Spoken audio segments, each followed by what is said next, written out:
오늘 본문 말씀은 우리가 너무나 잘 아는 실로암 연못에서 예수님께서 맹인을 보내어 눈을 뜨게 하신 사건입니다.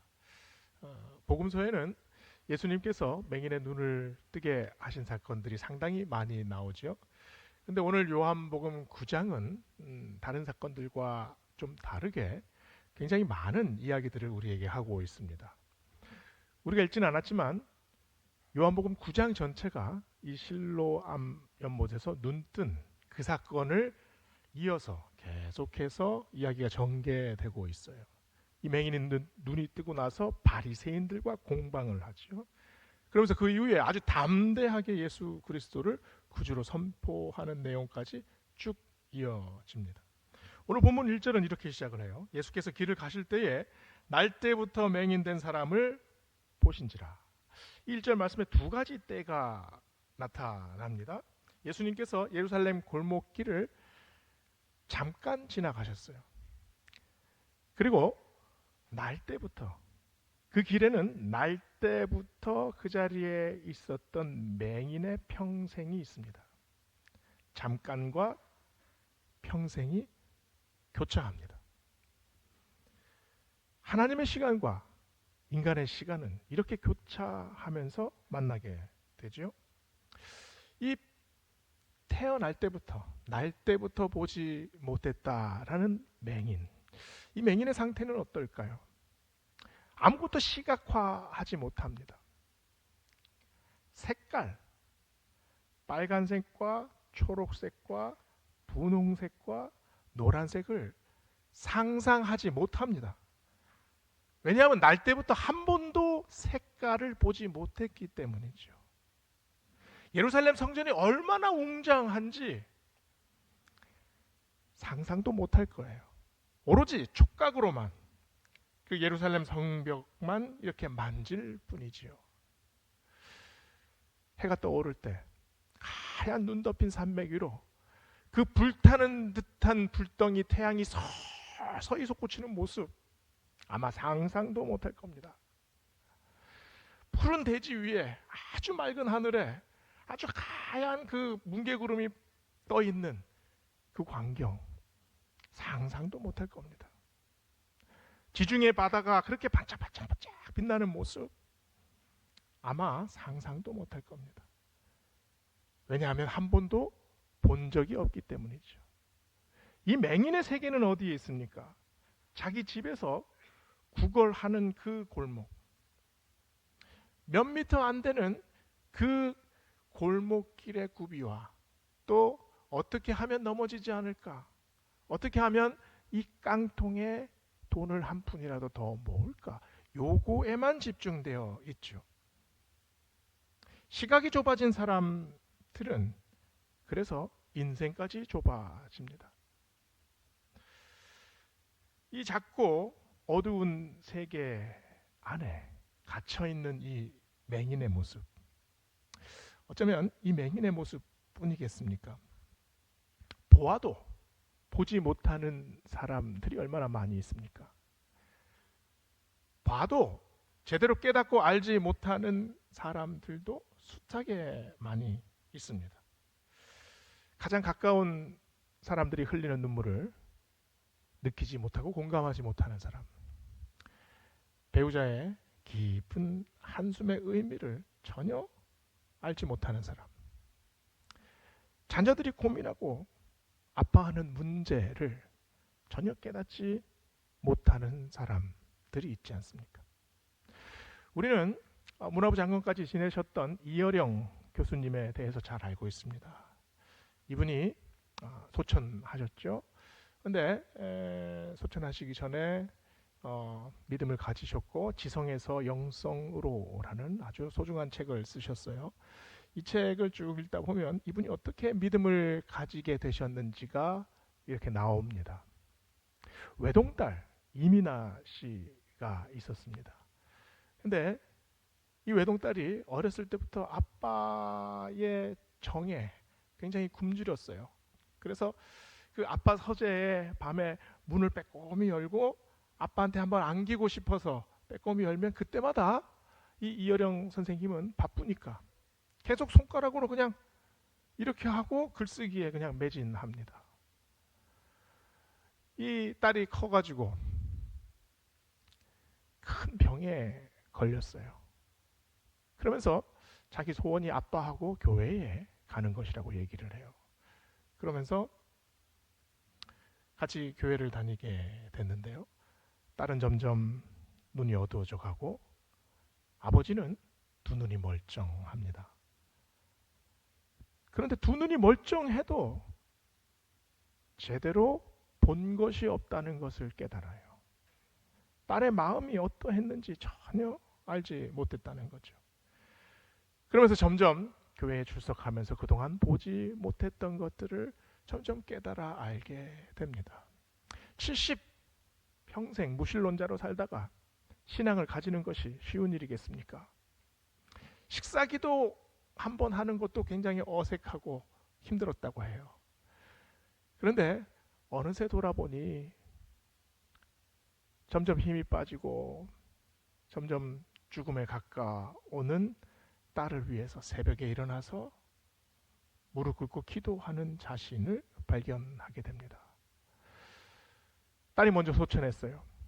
이혜령 선생님이 이 딸을 그리워하면서 잠깐 메모했던 듯한 그런 편지가 그 책에 있습니다. 어리석게도 어린 너를 한 번 안아주는 것보다 좋은 학교에 보내는 것이 좋은 아빠라 생각했다. 아빠가 너무 부족했어. 천국에서 엄마가 사준 예쁜 잠옷을 입고 다시 서재로 오려무나. 그때는 펜을 내려놓고 책장을 덮고 환하게 두 팔 벌려 안아주마. 미나야, 잘 자라. 이제 천국에서 다시 보자. 예수님은 이효령 교수님의 평생에 잠깐 오셨습니다. 근데 그 잠깐에 이분이 예수님을 만나지 않았습니까?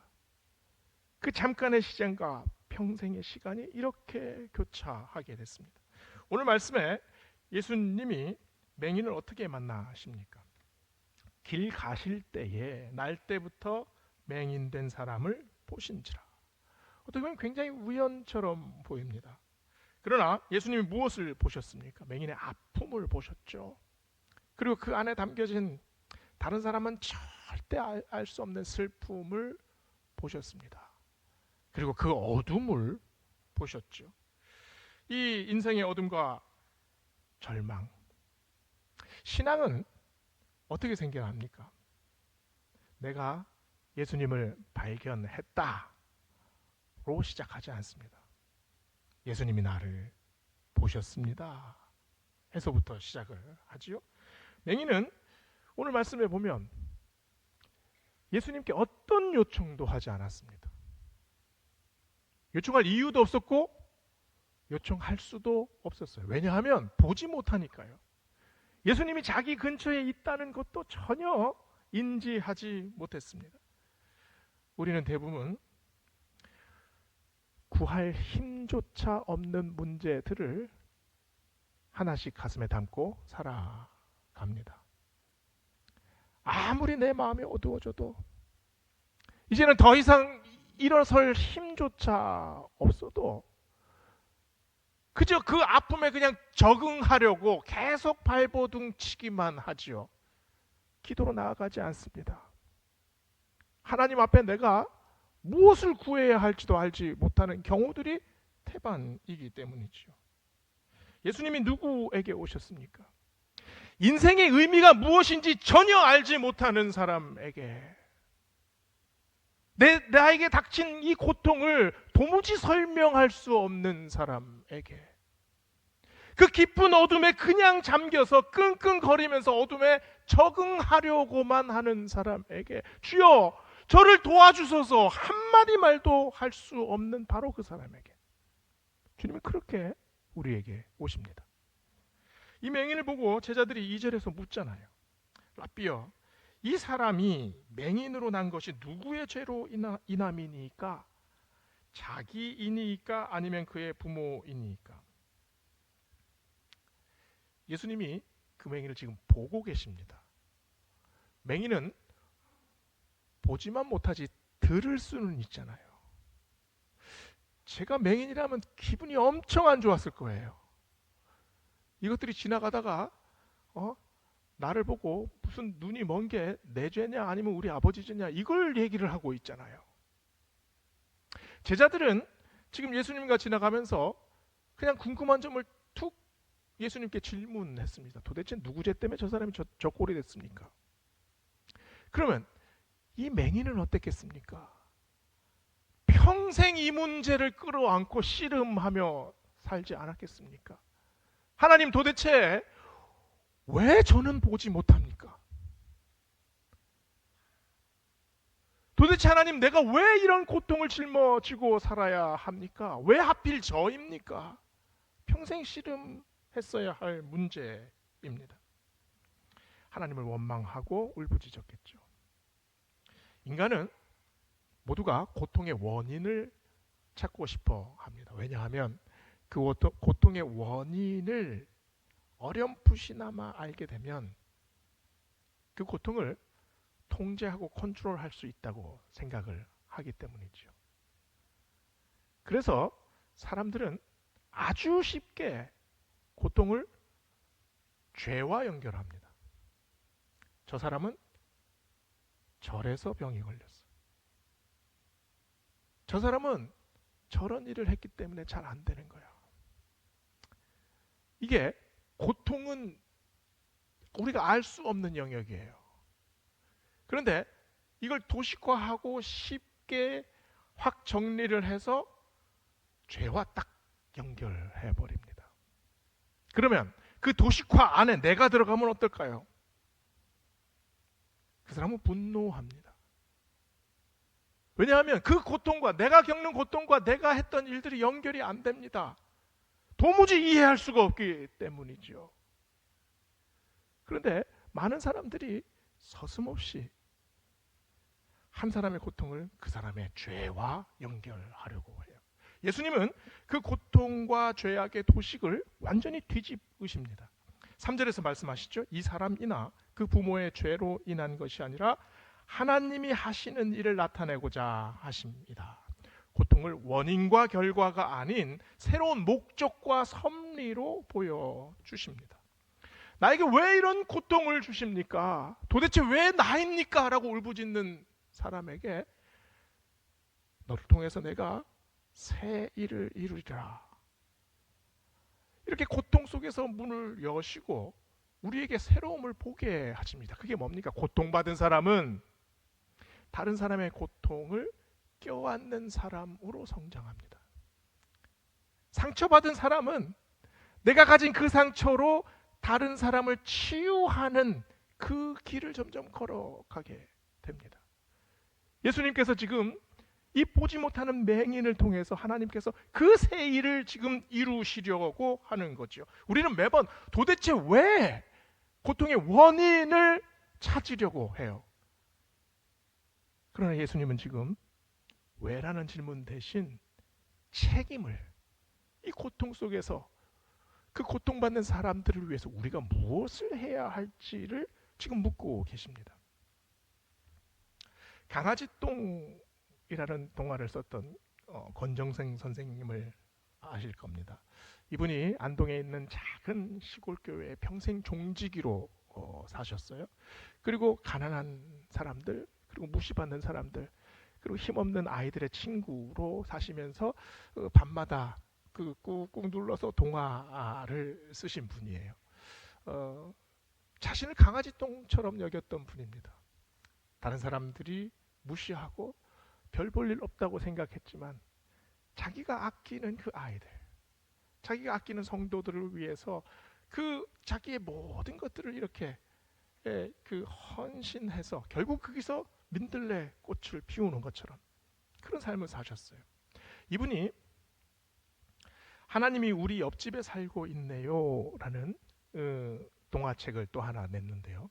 이 동화책 내용이 재밌어요. 예수님께서 이 땅에 오실 때 어디로 오셨습니까? 베들레헴에 오셨죠. 근데 이 동화에서는 그 경상도 산골 윤서방네 수박밭에 오셨습니다. 왜 수박밭인지는 묻지 마세요. 그 수박밭에 하여튼 뭐 우박이 많이 내려가지고 이 예수님께서 마음이 많이 아프셨어요. 그래서 그 동무들을 위로하고 그리고 또 서울로 올라가십니다. 그래서 서울에 올라가서는 이제 철거민 그 마을에 들어가셔서 거기에 방을 하나 잡고 거기서 청소부로 취직을 하세요. 청소부로 취직을 하면서 그 받은 조그만 월급 가지고 이 피난민이었던 과천댁을 도와줍니다. 그리고 그 옆집에 이 연탄가스에 중독이 되었던 그 정봉인가 하는 아이를 그냥 들쳐업고 그냥 병원에 막 뛰어가는 장면이 나와요. 권정승 선생님이 지금 우리에게 무엇을 묻고 있습니까? 고통의 원인을 따지는 사람들, 도대체 이 고통이 공평한가를 묻고 있는 사람들에게 왜 그 고통에 동참하지 않으십니까? 예수님께서 하신 것처럼 왜 그 고통을 붙잡고 씨름하면서 그 고통을 함께 이겨나가려는 마음은 전혀 없습니까? 지금 우리에게 이것을 묻고 있잖아요. 고통 속에 신음하는 자를 보시며 예수님께서 오늘 말씀에서 자신의 책임과 사명을 말씀하셨어요. 4절에서 5절이죠. 때가 아직 낮음에 나를 보내신 이의 일을 우리가 하여야 하리라. 밤이 오리니 그때는 아무도 일할 수 없느니라. 내가 세상에 있는 동안에는 세상의 빛이다. 내가 세상의 빛이다. 이게 영광의 선언이 아니지 않습니까? 사명의 선언이에요. 예수님께서 혼자 일하셨습니까? 예수님께서 혼자 일하신 적은 없습니다. 혼자 온 세상을 다 구원하실 수 있는 능력이 있으세요. 그러나 제자들을 하나씩 부르십니다. 초대교회 그 미약한 성도들을 하나씩 모아서 이 초대교회부터 그리스도의 사랑을 퍼뜨려 나가기 시작하지 않습니까? 그 일을 우리가 하여야 하리라. 그 우리가 누굽니까? 단순히 제자들이겠습니까? 지금 예수님 앞에 아무것도 알지 못하는 그 맹인까지 포함됩니다. 보지 못하는 자, 가난한 자, 마음이 상한 자, 어둠의 포로가 된 자, 열등감에 갇힌 자, 슬픔 속에 헤어나오지 못하는 자, 이 모든 자들과 함께 지금 하나님의 일을 하시겠다는 선언입니다. 그 약함을 통해 내가 하고 싶은 일을 너희와 동참하겠다. 너희의 슬픔과 또 아픔을 새로운 일로 변화시키겠다. 너희 안에 있는 어둠을 빛으로 인도하겠다. 이게 예수님의 말씀 아닙니까? 약한 우리와 함께 또 마음 상한 우리와 함께 보지 못하는 우리와 함께 어둠에 갇힌 우리와 함께 빛으로 나가시겠다는 선언입니다. 예수님께서 지금 6절 말씀에 보면 이 말씀을 하시고 땅에 침을 뱉어 진흙을 이겨 그의 눈에 바르시고 라는 말씀이 나와요. 이게 진흙을 이렇게 빈대떡처럼 만들어서 보지 못하는 그 맹인의 두 눈에 이렇게 떡 붙입니다. 그러면 맹인은 더 못 보잖아요. 안 그래도 못 보는데 나는 완전히 맹인입니다. 지금 이걸 표시해 광고하는 것 아닙니까? 근데 가만히 보면 왜 진흙을 반죽을 하셨을까요? 하나님께서 사람을 만드실 때 진흙을 반죽하셨습니다. 맹인의 마음을 어루만지시고 새롭게 재창조하고 계시죠.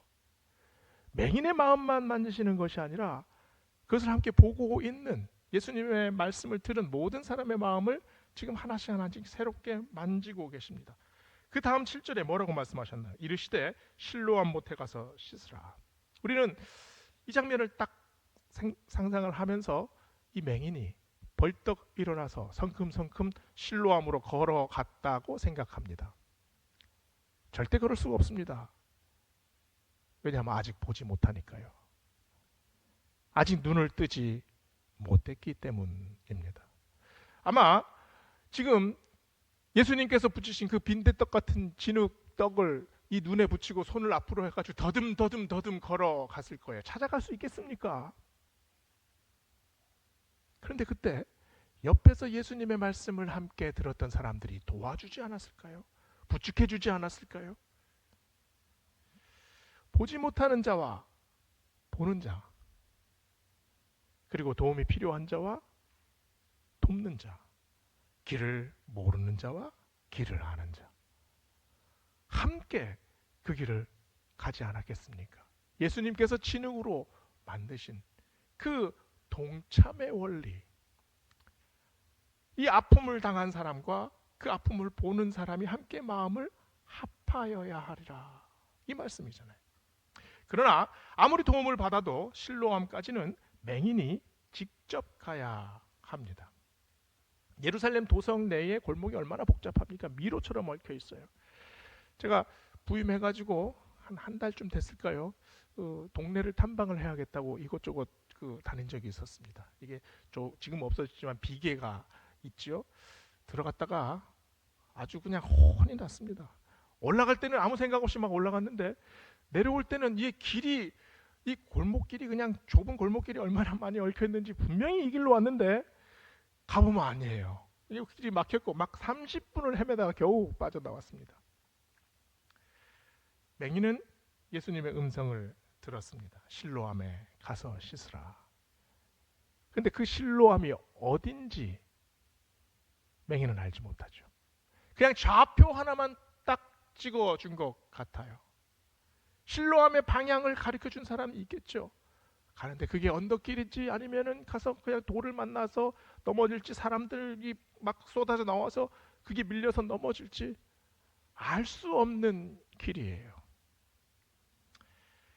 그러나 어둠 속에서 길을 찾아가야 합니다. 보이지 않아도 가야 합니다. 이게 믿음이잖아요. 우리는 믿음이 우리 앞에 선명하게 펼쳐진다고 생각합니다. 절대 그렇지 않습니다. 믿음은 보이지 않는 길을 걷는 거지요. 히브리서 11장에서 뭐라고 말을 했습니까? 믿음은 바라는 것들의 실상이요 보이지 않는 것들의 증거다. 바라는 것 아직 손에 잡히지 않았습니다. 그리고 보이지 않는 것 점점 불안합니다. 그러나 불안하기 때문에 믿음이 필요하잖아요. 믿음의 길은 보이지 않는 길입니다. 우리는 그 어둠 속에서 하나님께서 우리에게 하신 그 약속 믿고 걸어가잖아요. 아직 보이지 않기 때문에, 아직 확실하지 않기 때문에, 아직 내가 흔들리기 때문에, 아직 내가 너무나 나약하기 때문에, 그래서 믿음이 필요해요. 오늘 말씀 4절을 다시 보세요. 나를 보내신 이의 일을 우리가 하여야 하리라. 맹인을 실로암에 왜 가라고 하셨습니까? 그 자리에서 고쳐주시면 되시지. 보지 못하는 사람을 알 수 없는 그곳까지 왜 가라고 하십니까? 왜냐하면 그 일을 통해서 하나님의 일을 하시겠다는 겁니다. 불안 속에서, 갈등 속에서, 흔들림 속에서, 어둠 속에서 걷는 그 길이 결국은 믿음의 길로 이어진다. 알 수 없는 그 실로암에 찾아가는 그 과정 속에서 맹인은 새로운 깨달음을 얻어가기 시작합니다. 그분이 말씀하신 게 사실일까? 내가 과연 실로암을 찾아갈 수 있을까? 실로암에 도착하면 정말 내 눈이 나을까? 이 마음으로 걸어가잖아요. 그러나 그 과정 속에서 새로운 믿음이 점점 생기게 하십니다. 그래서 7절은 말하죠. 실로암을 번역하면 보냄을 받았다는 뜻이라. 보냄을 받은 자가 누구입니까? 보이지 않아도 걷는 자, 어둠을 뚫고 나아가는 자, 의심을 헤치고 나아가는 자, 불안해도 걷는 자, 바라는 것을 실제로 만들어내는 자, 보이지 않는 것을 증거로 만들어내는 자. 실로암 사건은 그래서 고침을 받은 사건이 아니라 보냄을 받은 사건입니다. 내 눈 하나 낫게 하신 사건이 아니라 그 사건을 통해서 완전히 새로운 믿음을 얻게 하시고 내 존재가 앞으로 무엇을 위해서 어떻게 살아야 할지를 알게 하세요. 왜냐하면 그 다음에 32장 34절에 이 맹인이 고백하잖아요. 바리새인들 앞에서. 바리새인들이 막 추궁합니다. 뭐라고 고백합니까? 창세 이후로 맹인으로 태어난 자의 눈을 뜨게 한 사람이 있었습니까? 그분은, 예수라 하는 그분은 바로 하나님께로부터 오신 분입니다 라고 고백해요. 37절에 예수님을 만나서 고백하죠. 내가 주여 내가 믿나이다. 맹인은 바로 이 고백을 위해서 보냄을 받았습니다. 심지어 바리새인들 앞에서 자신의 약함과 자신의 상처, 두려움 다 뛰어넘고 그 고백을 하지 않습니까? 프렌즈 교회를 다니면서 CCM 찬양 사역을 하는 박요한 목사의 이야기를 들은 적이 있습니다. 한참 사춘기가 시작이 될 때 이 자신의 그 인생을 뒤흔든 사건이 있었대요. 자신이 입양됐던 사실을 알게 됐어요. 처음엔 믿지 않았습니다. 그래서 알아보니까 정말로 자기는 미혼모에게 버려졌고 고아원에서 2년 있다가 이 집으로 입양되었다는 거예요. 배신감과 분노가 폭발했다고 합니다. 이게 한참 사춘기 때 아닙니까? 도대체 나 없을 때 엄마랑 친척들이 도대체 무슨 이야기를 했을까? 자기들은 다 알면서 내가 커가는 그 모습을 보면서 도대체 무슨 생각을 했을까? 모든 것이 다 위선적이었다고 생각을 하는 거예요. 마음에 그냥 가시가 돋칩니다. 어떻게 하면 지금 부모님들의 마음을 더 아프게 할까? 더 화나게 할까? 그 생각밖에 안 했대요. 그냥 찌르고 부수고 날카로움으로 그냥 살아갔죠. 어머니는 집 옆에 조그만 미용실 가게를 해서 같이 운영을 했는데 새벽마다 일어나서 거기서 울면서 기도하셨답니다. 그런데 그 기도가 그렇게 짜증이 났대요. 기도하는 어머니가 너무 싫었다는 겁니다. 그런데 어느 날 그 기도의 내용에 어머니에 대한 기도는 하나도 없고 미용실을 위한 기도도 하나도 없고 오로지 자신만을 위한 기도였다는 거예요. 하나님 우리 요한이 살려주세요. 이 어머니가 얼마 있다가 소천하셨습니다. 죽기 전에 이 아들 박요한 목사를 만나서 이 어머니가 얘기를 합니다. 요한아, 하나님은 너를 통해 사랑이 무엇인지 나에게 알려주셨어. 너는 하나밖에 없는 내 아들이야. 그 엄마의 말을 듣고 이 박요한 목사의 마음이 변화하기 시작했어요. 그래서 목회의 길을 걷기 시작했답니다. 그러면서 그 사역이 바로 미혼모들 그리고 시설 아동들, 왜냐하면 자기의 상처와 자기의 아픔이 나를 그렇게 사랑했던 엄마를 통해서 변화받았거든요. 내가 고통받았던 사실을 알기 때문에 그 고통으로 다른 사람의 고통을 껴안는 사람으로 변화되어 가는 겁니다. 그 고통이 사명으로 변화해졌잖아요. 고침받은 사람으로 머무는 것이 아니라 보내심을 받은 사람, 변하게 되지 않았습니까? 우리는 모두 눈먼 사람처럼 시작을 합니다. 전혀 알지 못하지요. 예수님께서 언제 나에게 찾아오셨는지, 그리고 나에게 어떤 말씀을 하셨는지 우리는 전혀 알지 못하는 어둠 속에서 살아갑니다.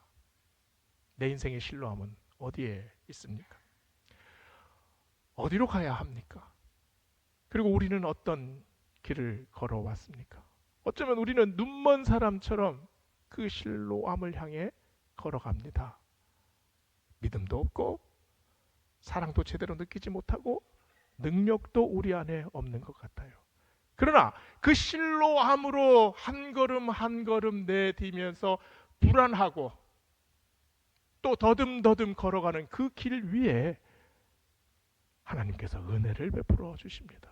믿음이 없는 자를 믿음이 있는 자로, 약한 자를 강한 자로, 사명이 없는 자를 새로운 사명을 우리에게 주시는 줄 믿습니다.